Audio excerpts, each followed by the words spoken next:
terms of the long-term impact of health and relational impacts of trauma, we know, I already mentioned this, there's a higher risk of chronic conditions such as mental health challenges and substance use and misuse among those who've experienced trauma.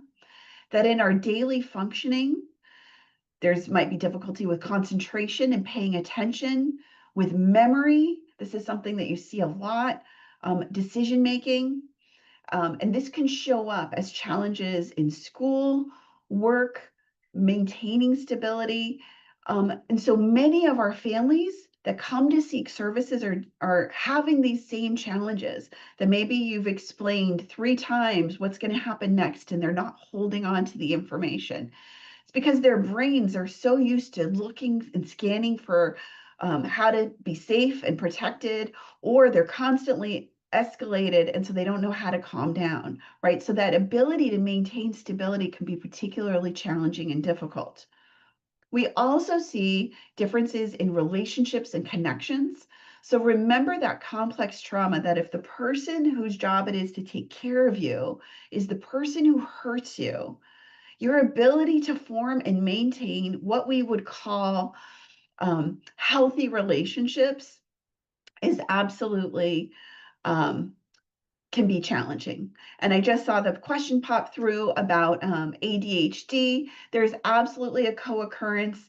The research is still emerging. There are folks who can have ADHD without a trauma history, but one of the things we see often is that kids, particularly who come in, if they don't see a trauma-informed provider who understands what we're talking about today, their behavior can look so much like ADHD that they automatically get put on the pathway of ADHD, but it could be a very different thing.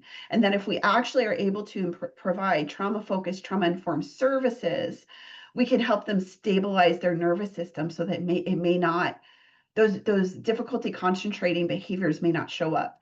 So absolutely, they can look exactly the same, but have different etiologies. So part of our job as providers is to be curious and ask questions and wonder.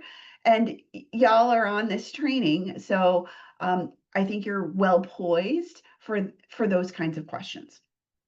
So the key takeaway here is trauma is not just what has happened in the past.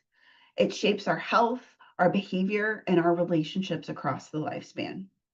Now, if this is new to you, if this is your very first trauma training, your Trauma 101 training, one, I encourage you to do more in-depth Trauma 101. I think there's some trainings available that you can do, but this might be mind-blowing. You might be having a lot of ahas going off right now and starting to look at your own experiences and how they've impacted you.